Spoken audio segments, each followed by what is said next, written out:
My music is like fusing, I don't know, it's like acoustic music with a bit of soul in there, a bit of folky stuff, a bit of hip hop. I like to think there's something in there for everyone, for sure. Cool.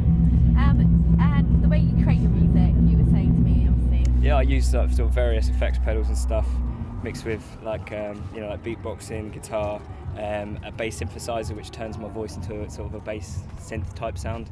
It kind of all fuses together through a loop station, and it just creates the track live on stage. Do you make that all yourself?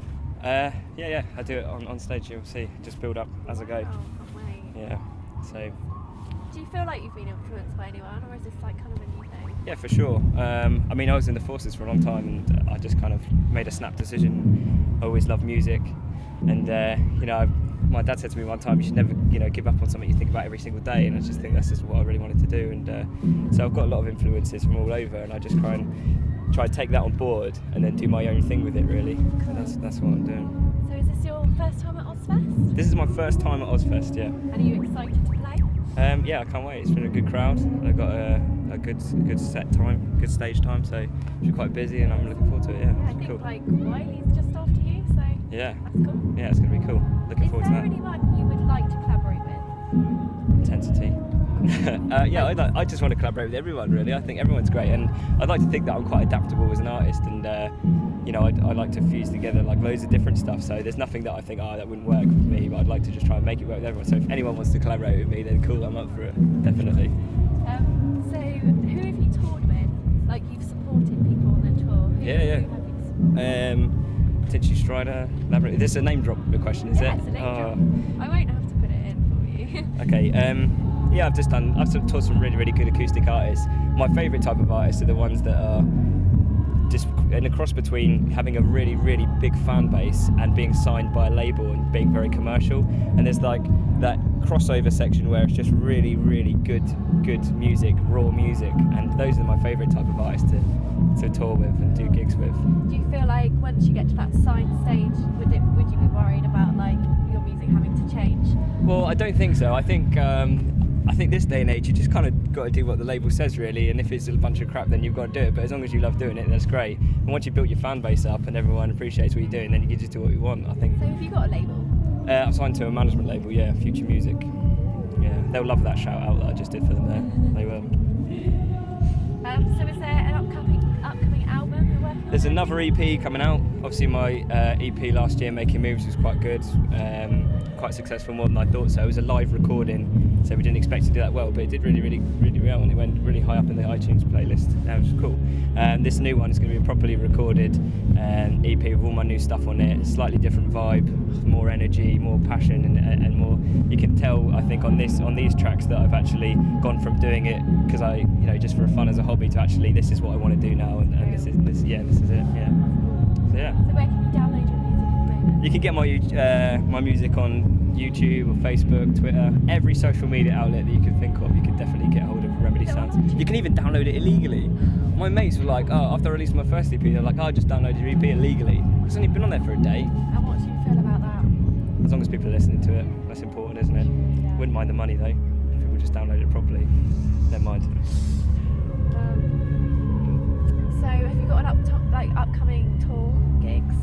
Yeah, I mean, it's just I'm just coming towards the end of a school tour, so I'm going around to secondary schools. I've probably done about 20 or 30 so far, which has been great. I've got another 20 dates, so it's running right up until July. And then I'll just be doing them during the week, and then the festivals on the weekends. Then hopefully next year I can embark after my EP on my own tour around the country, which would be awesome, really. What's the response been from the schools? Do you feel like that's a good target audience? It's a great target audience. Kids are very impressionable, and it doesn't matter what you do really for kids, they'll love it as long as you're entertaining. I suppose they'll love it, and they're a really great fan base to have, and they're the ones that really download and come to your gigs and listen to your music, and they're fantastic. So yeah, it's cool. I just want to say that everyone who's supported me so far, I really, really appreciate it. And a lot of people think when they see artists, they think, vote for me on this or come and watch me down at this show, and they think, he's doing really well, but they don't bother. And it's like all the people that actually do turn up, that really, they make the difference. And it could be just 1 or 2 likes on Facebook that make the difference between getting a gig and not. So I mean, all the support I've had so far has just been fantastic, and just keep it up, and I'll keep making the music, and that's what it's all about. Have you been making music since you were young, man? No, not really. No, it's just kind of. I was a drummer. Drums my main thing when I was a kid. Love the drums, but it's too noisy, isn't it? And like when I grew up and moved out, it was like I lived in a really rough neighbourhood, and I was definitely probably going to get stabbed if I kept playing the drums all the time. So I just picked up a guitar and learned guitar from YouTube, and I wanted to be in a band, but I mean people are just generally unreliable, especially for a band type thing, and people argue and have different opinions about music. So I wanted to find a way where I could do it all on my own, and then that's where the whole kind of setup comes from, really. When was it? I had my first gig in September 2011, so yeah, it's been just under 2 years, I think now. My first gig, I remember, there's probably about 3 people there, probably my mum, dad, and my cousins, I think, and the sound man. And when was that? That was in Portsmouth at the Drift Bar in Southsea. Yeah, they keep inviting me back, which I'd love to go back and play there actually, but they always invite me on awkward days when I've got other bookings. But it is quite a nice venue actually, it's really cool. Southsea Seafront is awesome. Love Portsmouth. So have you got a favourite venue where have you performed before? Favourite venue? I've played at the O2, that's awesome. That's an awesome venue.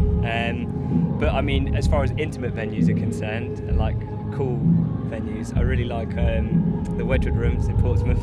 I'm just bigging up Portsmouth at the moment, aren't I? Yeah, I've played at some really nice venues, theatres and stuff like that. They're awesome to play because the acoustics are really great in there. But yeah, that's pretty much it. That's cool, brilliant. Thank you. All right, no problem.